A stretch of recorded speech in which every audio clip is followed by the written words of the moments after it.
观之道为识者，大家好，我是你们的知友小关，很高兴再次与大家见面。身子骨硬朗意味着什么？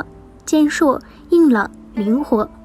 身子骨道出了一个人体生理的秘密，身体健康落点在骨上，防病祛病最关键的切入点在于养骨。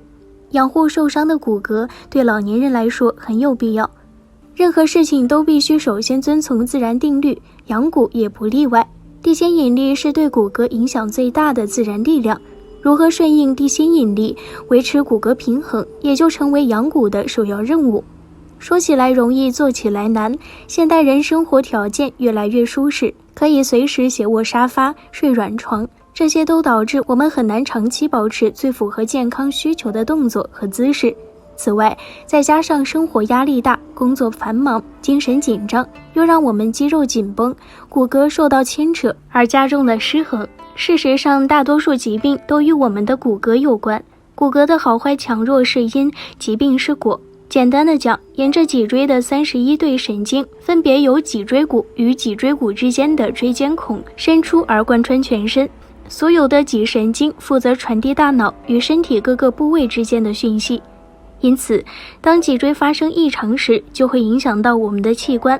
同样，当器官不健康时，也可以从脊椎骨上找到异常之处，而且可以直接通过养护脊椎拔除病根，永葆年轻与健康。所以，养生必须先养好骨，骨养好了，才能百病莫侵。养骨大师郭成杰，1921年生，陕西中医药大学教授、研究生导师、针灸系系主任。2019年被评为第2届国医大师。郭成杰老师的针灸手法我们可能是没办法体验到，但是他的按摩手法我们可以学得会。这手法在他身上的效果体现在3点：95岁高龄时测试骨量居然超过60岁的人，虽然曾经摔断股骨粗隆肩，但在60天就愈合出院了。得过髌骨软化，上下楼痛也被自己安好了。在他80岁时，曾摔在门槛上，盆骨断了。由于他骨质好，外加上医疗和按摩，竟然60天就痊愈了。一天夜里，郭成杰老师照例起来给老伴儿倒尿盆，蹲下后一起身，结果血压一低，头晕，跟着就摔倒了。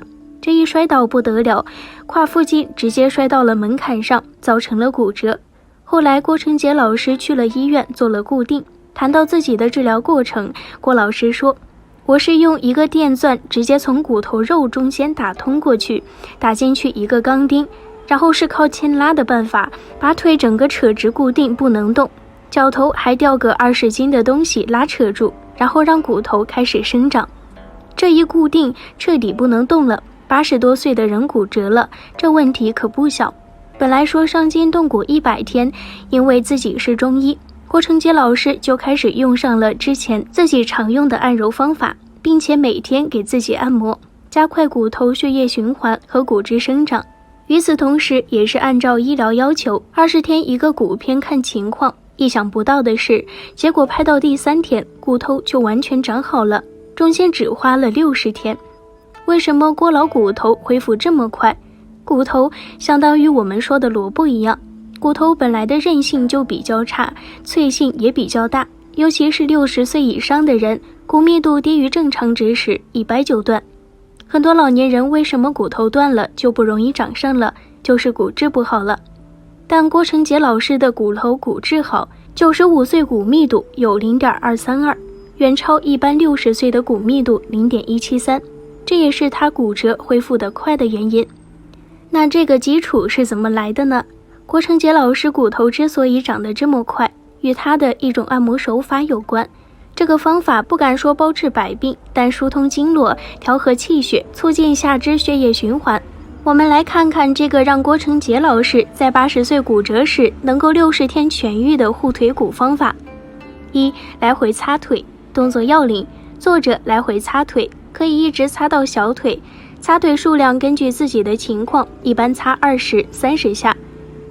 郭成杰老师解读其效果：下肢的上部分的4条肌肉围绕内外肌肉，不单是骨折，其他的肌肉没有力量也可以这么做。搓擦的目的就是让气血旺盛，肌肉逐渐减少萎缩，甚至不让它萎缩，让肌肉有力，对骨头自然就好。2. 抬腿。动作方法：坐着，2个腿轮流抬起，每天抬起20多次，抬到水平的地方停下来10几秒，早晚来一遍。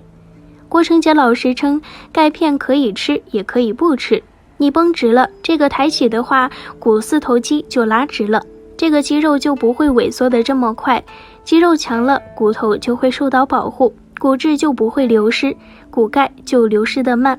只要多活动也能增加骨容量，是增加钙的方法。郭成杰老师对次数的交代，为什么要定个次数呢？就是说我们不能一天抬5次，一天抬3次，而要天天坚持20次。人在脑子里形成一个潜意识，到那时候就揉一揉，搓一搓，只要坚持一定有效。每天来坚持，你的下肢到了90多都一定有力量。3. 单手4点按揉法。说到骨头问题就说开了，郭成杰老师说，我的关节得过髌骨软化。什么是髌骨软化？就是上下楼梯时膝盖会疼，特别是下楼梯疼，后来开始按揉。我用这个方法也没吃什么药，药物当然有用，但按膝关节这个方法更有作用，对大家都有益处。如果是40到50岁的开始保健，对你以后都好。我现在90多，这膝关节不说特别好，但还是不错的。单手4点按揉的位置在于内外膝及膝盖窝下面2个眼、血海及膝盖上面2指内侧、梁丘及膝盖上2指外侧，用力按，对髌骨软化很有作用。单手4点按揉法的手法为：一个手按4个穴位，食指控制内膝眼，无名指控制外膝眼，大拇指控制血海，小指或者无名指控制梁丘，直接抓揉，也可以加强一下，最后再用2个大拇指揉内外膝眼1次。郭成杰老师还称，这个方法是保健方法，不要指望1天见效，但是长期按揉效果甚好，不能画圈，每次5到6分钟，特别是你膝盖觉得冷的时候开始抓，特别有用。4. 养骨的重点在于养护督脉。脊椎是人体督脉运行区域，是人活力的中心，督脉统领一身之阳气，阳气弱则脊柱不利，脊柱弯曲错位，易导致阳气上行不畅，造成腰酸软、背无力、颈酸痛、脑缺氧、记忆力减退症状等。所以夏季需要多通一通督脉。打通督脉小妙招：摇篮式。动作要领：首先在地面上铺一条毯子，地面不要太硬，做好以后双腿弯曲，双手扶住膝盖，重心落在尾骨和坐骨之间，也就是臀部下面，然后把双脚抬起来，大腿一定是靠近小腹的，最后保持这个动作，前后的摇摆及滚动的一个动作，我们把它叫做摇篮式。这种背部的滚动，每天早晨滚一滚，反复的滚上3到5分钟，每次这样滚完以后，我们就会感觉到背部是热热的，热代表气血流通过来了，阳气生发，通则不痛，能够缓解各种腰背的问题。这时候我们再照照镜子，就会发现自己的气色都会更加的红润。所以这个夏季，我们把它定为必修功课，坚持做下来，就是我们提升活力、保养脊椎的最好方法。郭成杰老师的方法很简单，但是效果很显著。身体健康是自己的，骨头不好，钙质少，痛苦也是自己受着。每天花上10分钟，又不要额外花钱买保健品，却能收到确定的效果，何乐而不为呢？全身骨骼是一个相互关联的完美结构，牵一骨而动全身，所以养骨要有全局观念，从头到脚都要在平日里细心养护，生病时也要循着全身骨骼的线索寻找病源，不可头痛医头，脚痛医脚，那是养生大忌，更是养骨的误区。好了，今天的节目就到这儿了，观友们可以在视频下方给小关留言，喜欢小关的别忘记点击订阅哦。那我们下期节目再见。